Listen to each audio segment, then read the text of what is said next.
glad to see you again this week for Awaken Church and our virtual gatherings that we have every weekend. We hope that you're continuing to enjoy finding ways of fellowshipping, worshiping, and leaning into times of teaching and discussion, hopefully on the back end with your families and your missional communities. This week, I'm super excited to share with you that we have some brand new ways that we're going to try and worship together during our time of gathering this weekend. So I hope that you and your family fully engage in the process. And also, just as a random thought for you, if you really enjoyed some of these videos, whether it's the worship, the teachings, or your times even in your missional communities, take a moment and reach out to someone who you know has been working hard to put these together. There's a lot of effort that goes into all the things happening behind the scenes. And so I just would encourage you, I know that many of you are enjoying what we're doing in missional communities and our virtual gatherings, and your words mean the world to the staff and the volunteers and the pastors of our community. So if you're able to this weekend, just take a brief moment, send a text, send a video message to them, and let them know how much they mean to you. We love you guys. We're thankful that you're in this with us, and we're excited to see how God's going to continue to advance His kingdom while also allowing us to continue to lean into the DNA parts of our church that make us who we are, a missional church, a multiplying church, and a shared leadership church. And so this week will be no different as we hear from Neil in our teaching and also hear from our collective worship team. Thanks for hanging out with us this week, guys.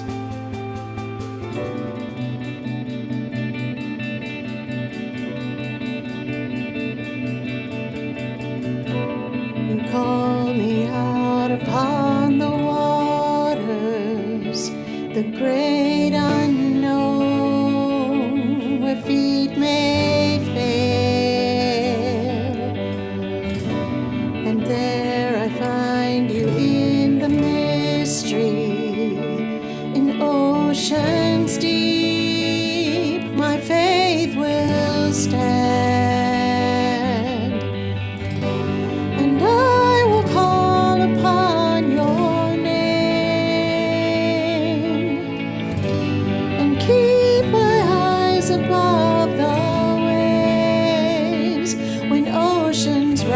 My soul will rest in your embrace, for I am yours, and you are mine.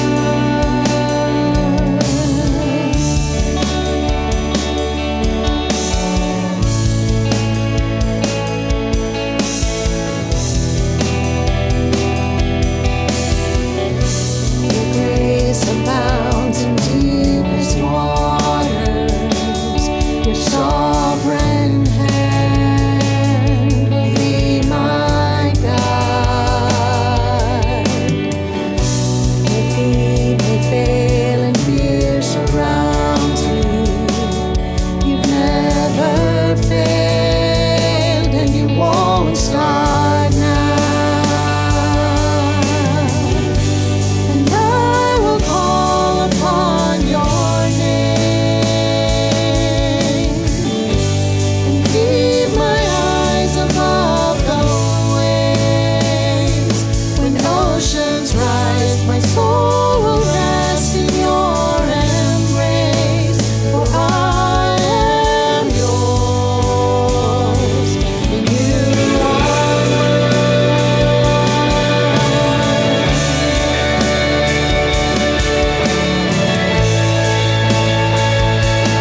rise above the waves. When oceans rise, my soul will rest in your embrace. For I am yours, and you are mine.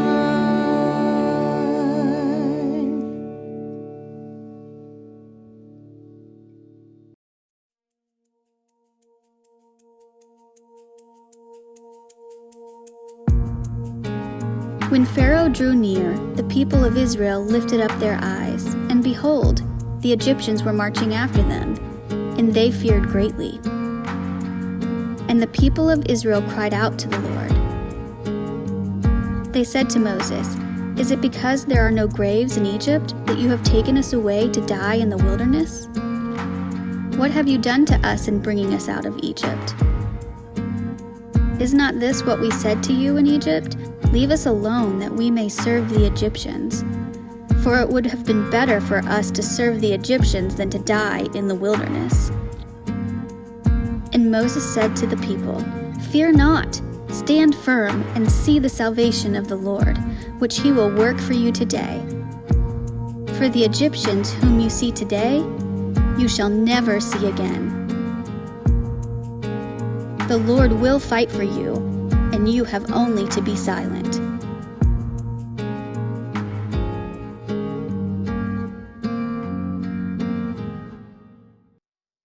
You unravel me with a melody. You surround me with a song of deliverance from my enemy, till all my fears are gone. I'm no longer a slave to fear. I am a child of God.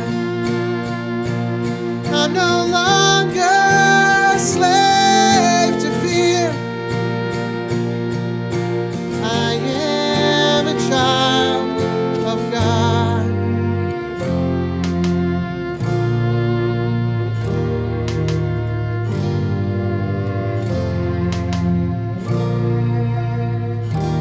From my mother's womb, you have chosen me. Love has called my name. I've been born again into your family. Your blood flows through my veins. And I'm no longer a slave to fear. I am a child of God. I'm no longer a slave to fear. I am a child of God. And I'm no longer a slave to fear. I am a child of God. I'm no longer a slave to fear.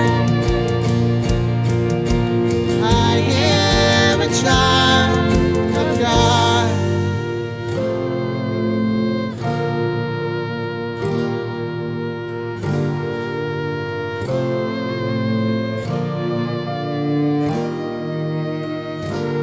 I am surrounded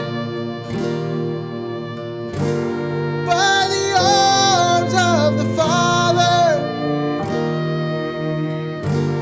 I am surrounded by songs of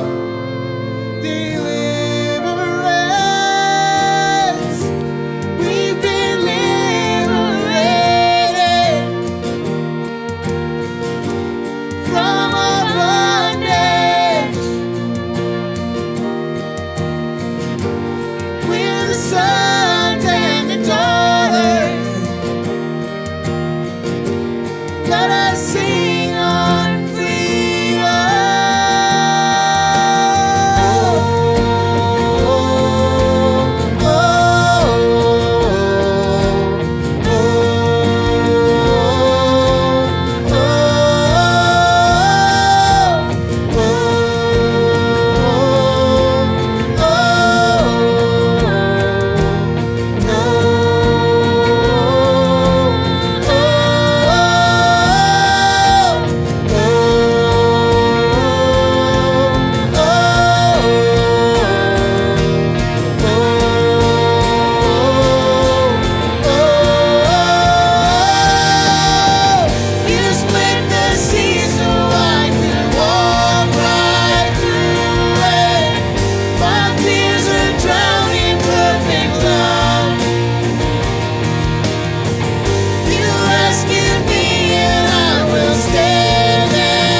Hi, all.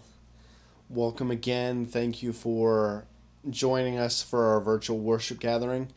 My name's Neil. I'm one of the co-leaders at Awaken Church, and I'm very excited to share with you today as we enter into our fourth week of the Illuminate series, where we explore the book of 1 John.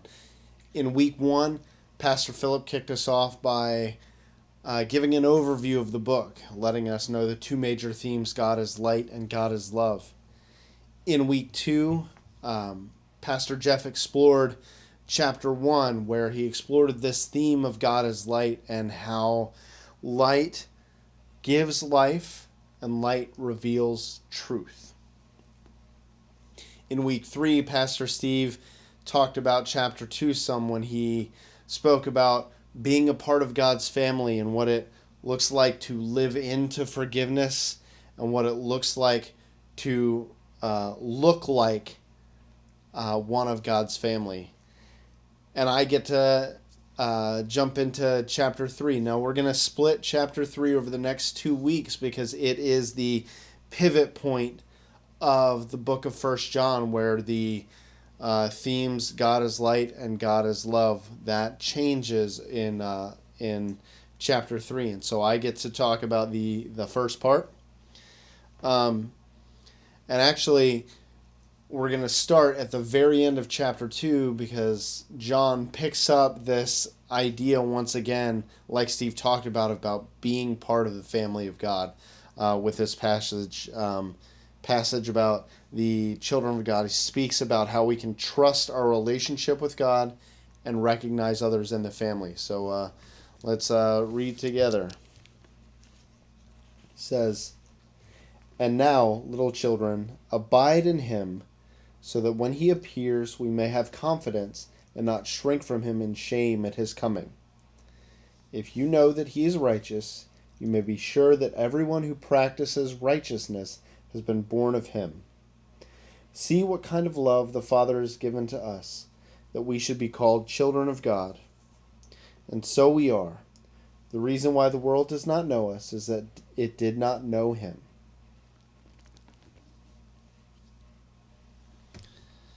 I love the invitation at the beginning of this passage.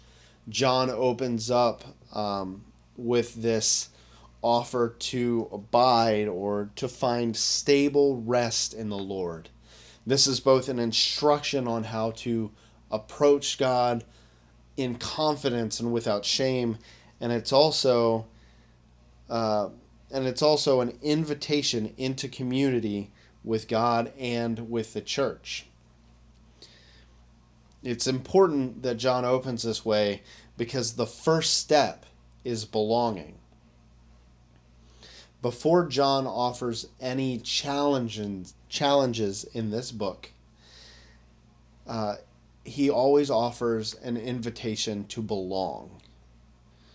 John opens up each new challenge in this way. We see it as he opens the book in chapter 1, verse 3, as he says, "That which we have seen and heard, we proclaim also to you, so that you too may have fellowship with us. And indeed, our fellowship is with the Father and with his Son, Jesus Christ." The first step into greater fellowship with Christ and the church is belonging. Whether it's your first experience with Jesus or whether you're well along on your faith journey, each time we're challenged into something new, we are first invited to know God more and to enter into greater community. In verse 2, John follows this invite with an encouragement and reassurance about our belonging as Christ's children, and also begins to put purpose to the challenges that we're going to talk about later on. So verse 2 and 3, "Beloved, we are God's children now, and what we will be has not yet appeared. But we know that when he appears, we shall be like him, because we shall see him as he is. And everyone who thus hopes in him purifies himself as he is pure." Over these verses, John gives us the goal and nature of the instructions that follow not only these verses but go throughout the book. See, the challenge John issues is not a challenge of behavior, but of identity. For many of us, it's much easier to make a checklist, the things that we have to do to be in right standing with God. We check off our boxes, we move on with our lives.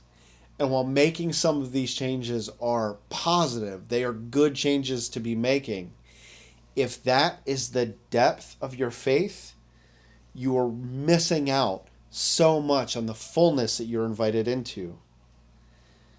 In verse 2, John really puts forward this idea that we aren't just to behave better, but we are to become and pursue becoming more like Christ. With each new thing that the Holy Spirit reveals to us, we should be becoming more like Christ. And so our behaviors change not out of obligation or a need to check off a box, but out of the goodness that comes from who we are becoming. And that's the lens that we need to look at the next few verses with, verses 4 through 10. In these next verses, John tells us more about what it looks like being like Christ. Verses 4 through 9. He says, "Everyone who makes a practice of sinning also practices lawlessness. Sin is lawlessness. You know that he appeared in order to take away sins, and in him there is no sin. No one who abides in him keeps on sinning. No one who keeps on sinning has either seen him or known him. Little children, let no one deceive you. Whoever practices righteousness is righteous, as he is righteous. Whoever makes a practice of sinning is of the devil, for the devil has been sinning from the beginning. The reason the Son of God appeared was to destroy the works of the devil. No one born of God makes a practice of sinning, for God's seed abides in him, and he cannot keep on sinning because he has been born of God." It's important to note here that when John is talking about sin, he's talking about practicing sinning.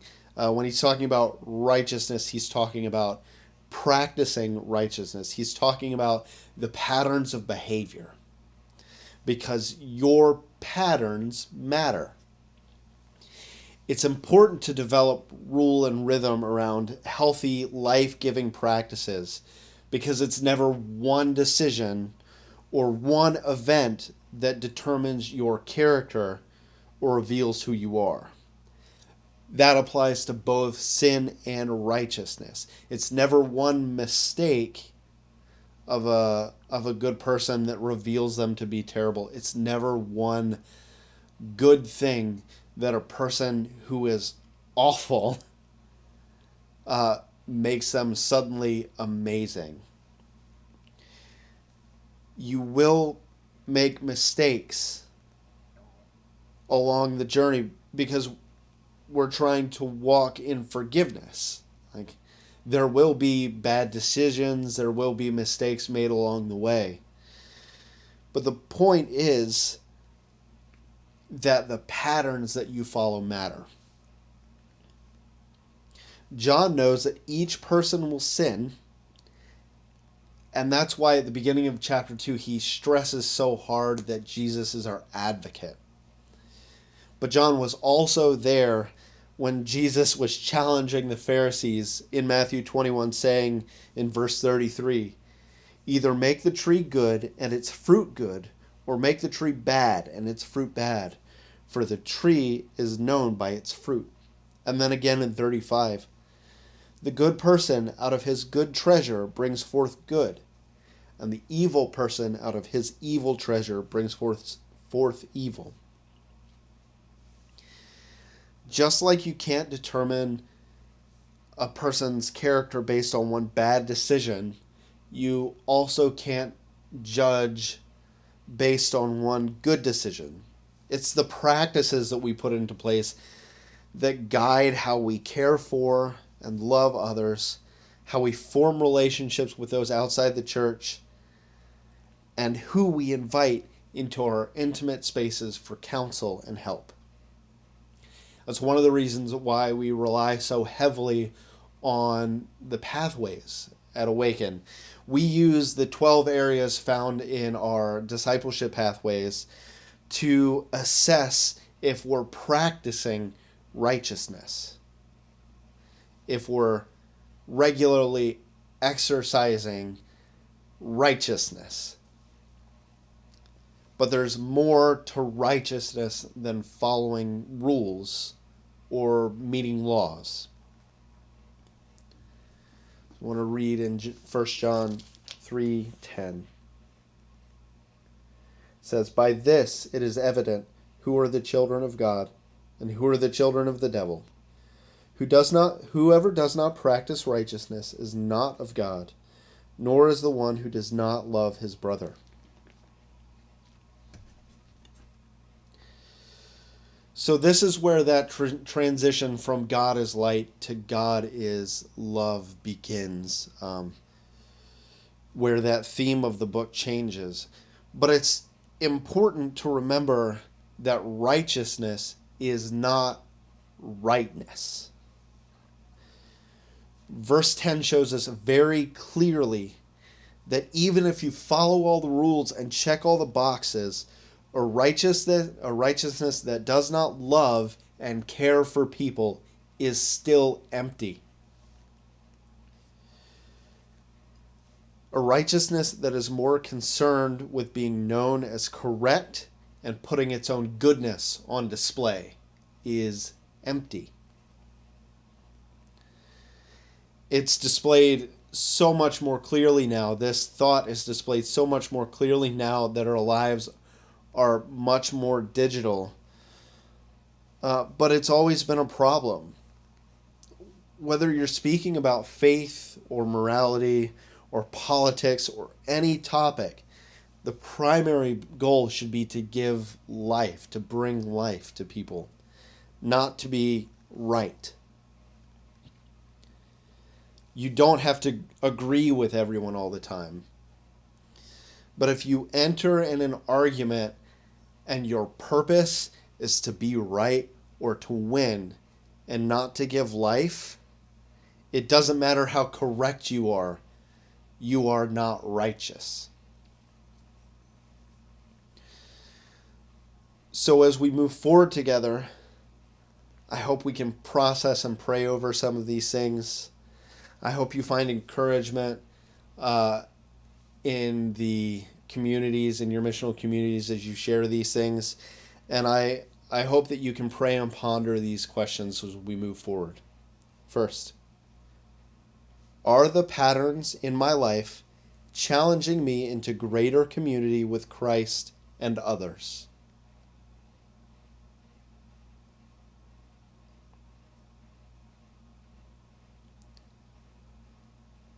Next, am I avoiding changes I need to make due to potential loss of comfort, power, control, or approval?